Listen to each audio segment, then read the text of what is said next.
menyaksikan hasil video penelitian yang sudah kami buat. Sebelum itu, izinkan saya memperkenalkan anggota lingkaran saya terlebih dahulu. Saya Muhammad Arifin Maulana. Saya Bayu Rizky. Saya Raka Datan. Saya Cerina Fariza. Saya Dato Putra Hasan. Saya Kevin Setia. Saksikan video kami di slide berikut. Saya menyaksikan. Siang Bu, perkenalkan nama saya Raka dari SMA 66. Saya ingin bertanya tentang permasalahan lingkungan luar terhadap orang tua dan anak.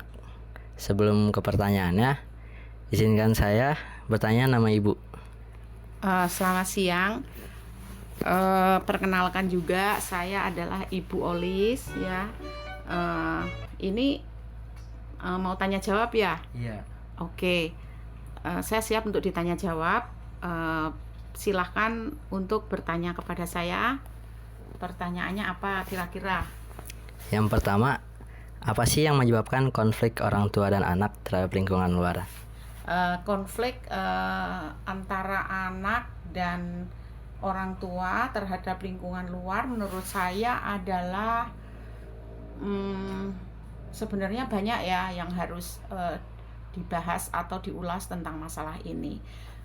Di lingkungan luar itu banyak sekali pengaruhnya.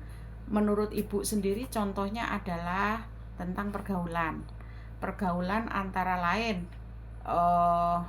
mungkin bisa perkenalan tentang nanti yang anak tersebut yang tahu sebelumnya tidak tahu tentang masalah rokok mungkin akan tahu tentang masalah rokok. Kemudian untuk minuman keras atau bahkan menjurus ke tawuran. Jadi di sini orang tua berperan penting untuk memberikan pengetahuan tersebut kepada anak-anaknya. Lanjut ke pertanyaan kedua, apa isu faktor yang menyebabkan prevensi antara ibu dan anak? Yaitu perbedaan pendapat menurut Ibu ya. Menurut perbedaan pendapat antara lain apa yang terinspirasi di orang tua itu tidak sama dengan anak. Contohnya itu tadi, apabila orang tua memberikan pengetahuan tentang lingkungan luar, kemungkinan anak tersebut belum bisa menerima. Tapi ada juga yang bisa menerima dengan secara langsung ya. Jadi tergantung kita cara pembahasannya aja atau cara memberikan pengertian tersebut. Selanjutnya, biasanya siapa sih yang terlibat dari konflik itu? Pasti orang tua dan anak tersebut, ya kan? Contohnya kita memberikan contoh begini, nak jangan keluar malam misalnya ya kan. Pokoknya jam 7 malam kamu harus sudah di rumah. Takutnya apa? Di luar sana ada tawuran hingga yang tanpa sengaja nanti kamu bisa terlibat padahal di situ kamu tidak melakukan apa-apa. Takutnya itu salah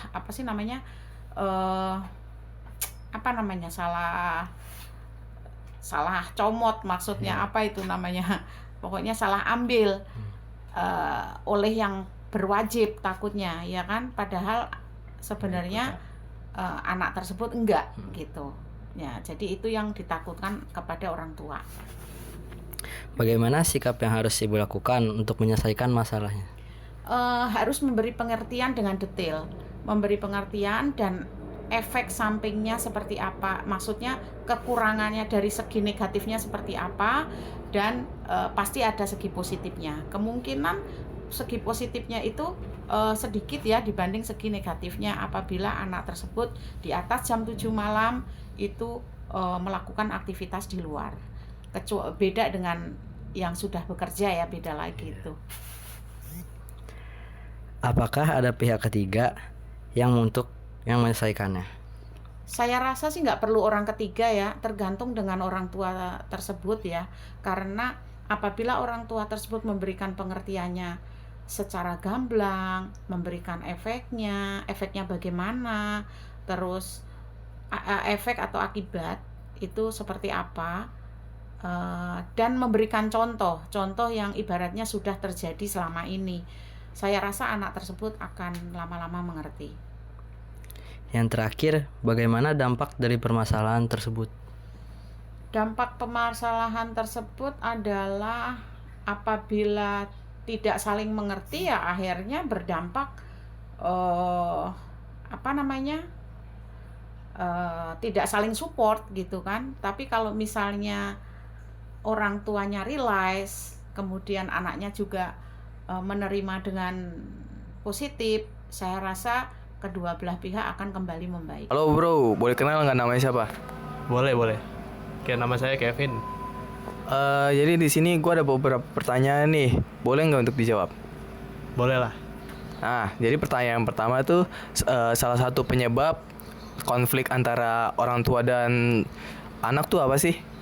Jadi salah satu penyebab konflik antara orang tua dan anak itu perbedaan pendapat ya. Seperti contohnya saat saya ingin bermain keluar itu pasti selalu dilarang-larang oleh orang tua, alasannya karena keselamatan dan lain-lain. Oh jadi tuh isu utamanya tuh keselamatan ya? Ada yang lain nggak? Seperti contohnya kayak tawuran. Jadi kalau kita keluar nih suka ada yang tawuran, nanti walaupun kita nggak ikut tawuran, kita ada di lokasi tawuran tersebut, pasti kita kena. Itu yang menjadi alasan utama. Oh jadi kayak pergaulan gitu ya bang ya? Iya. Terus yang kedua tuh selanjutnya biasanya kan pihak yang terlibat tuh apa aja sih? Pihak yang terlibat sih biasanya ya itu tadi antara orang tua dan anak dan saya dan ibu saya seperti contoh. Oke, nah terus selanjutnya bagaimana sikap yang diambil untuk menyelesaikan masalah ini? Sikap saya ya harus tetap kepala dingin lah. Kita sebagai yang paling muda juga harus berkepala dingin. Jadi kita berdiskusi, ya diskusi panjang sampai menemukan masalah yang terpecahkan. Nah tadi kan katanya sikapnya tuh harus berkepala dingin. Nah tindakan yang dilakuinnya tuh apa? Kami berdua melakukan perbincangan atau persetujuan. Jadi kita kayak membuat kayak perjanjian gitu. Jadi dijadwalkan waktu main saya. Jadi misalkan sehari tuh bisa main ya sekitar 2-3 jam aja. Setelah itu langsung balik pulang, nggak boleh kemana-mana lagi. Gitu ya.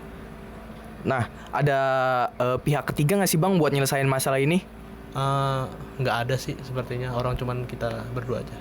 Ya berarti diselesainnya berdua aja ya. Nah terakhir nih, ada nggak sih dampaknya buat lu nih? Dampaknya sih ada, yang pastinya kurangnya waktu bermain sama orang-orang ya. Ya itu aja sebenarnya dampaknya. Oke, ya makasih ya bro Iya, sama-sama. untuk waktunya. Oke, sekian pemaparan video yang dapat kami tampilkan. Kurang lebihnya mohon maaf. Assalamualaikum warahmatullahi wabarakatuh.